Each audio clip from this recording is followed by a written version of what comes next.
Hello and welcome to the Federal. We are surrounded by smartphones, computers, digital cameras, televisions, washing machines, refrigerators, LED bulbs, automobiles, ATMs, internet chips, flights, spaceships, and a lot more. All these devices and machines need semiconductors to function. A semiconductor is a substance that has specific electrical properties that enable it to serve as a foundation for computers and other electronic devices. This crucial part of an electronic device is facing a shortage all over the world due to a variety of factors. Lockdowns in China, earthquake in Japan, and the Ukraine-Russia war are some of the reasons for the shortage. Experts say that these factors will have lingering effects on the severely constrained supply chain through the year. The global shortage of semiconductors began in the first half of 2020, driven by pandemic-caused demand for consumer technology and vehicles. This happened when most of the world was working from home, as it spiked the demand for laptops and smartphones. Semiconductor producers had invested in increasing output from their factories, and the sudden shortage of chips disrupted production of all electronics requiring semiconductor chips. It also contributed to inflation by boosting supply costs. Chip industry executives warn that this shortage is likely to continue until 2023. The manufacturing of chips in itself is not an easy process, as it requires time to set up chip foundries. It is an expensive, difficult, and time-consuming process.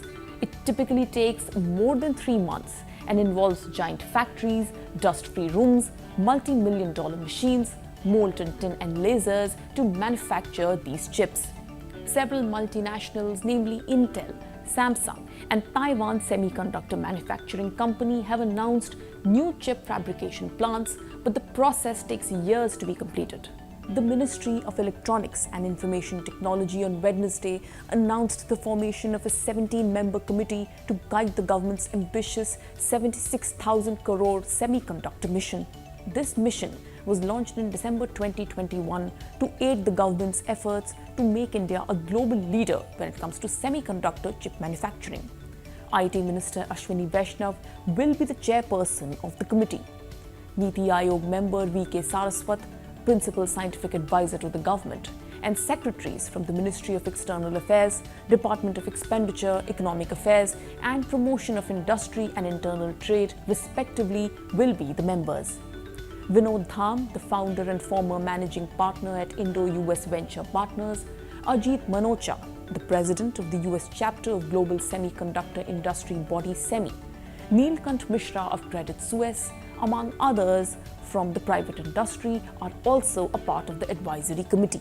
This committee will be responsible for providing input to the government to enable the building of a resilient supply chain, promote investments, and ways of financing the semiconductor sector, research and innovation, as well as intellectual property generation.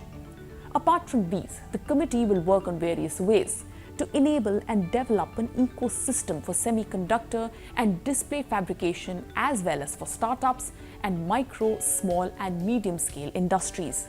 Countries and companies are now increasingly attempting to diversify their supplier base, and this has provided India with the perfect opportunity to attain self-sufficiency in high-technology domains. Currently, only a handful of fabrication plants, or fabs as they are called, serve most of the world's integrated circuit or chips needs, making them a possible economic choke point for the industry.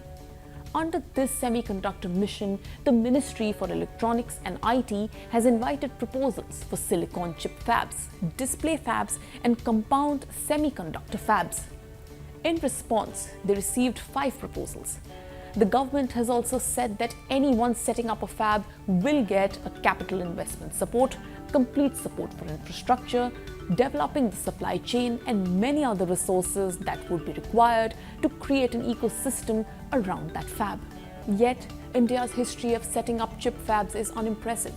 In mid-2005, a big multinational semiconductor company started operations in South India and set up a Class 100 clean room to check for impurities in semiconductors. But the projects faced red tape roadblocks at every step. Equipment imported from the US was stuck at the port for several months and had to ultimately return. Leave alone receiving any concessions, they were levied heavy import duties and had to pay huge sums as demurrage. Several trips to South Block yielded nothing. A good semiconductor facility and 4,000 jobs were lost to China. Another multinational in the process of setting up their fab here withdrew after seeing the horrific experience of this MNC. Besides power, water, land and other infrastructural support, another very important area that needs attention is the consignment handling at airports and ports. The semiconductor industry depends on the import of highly sensitive equipment.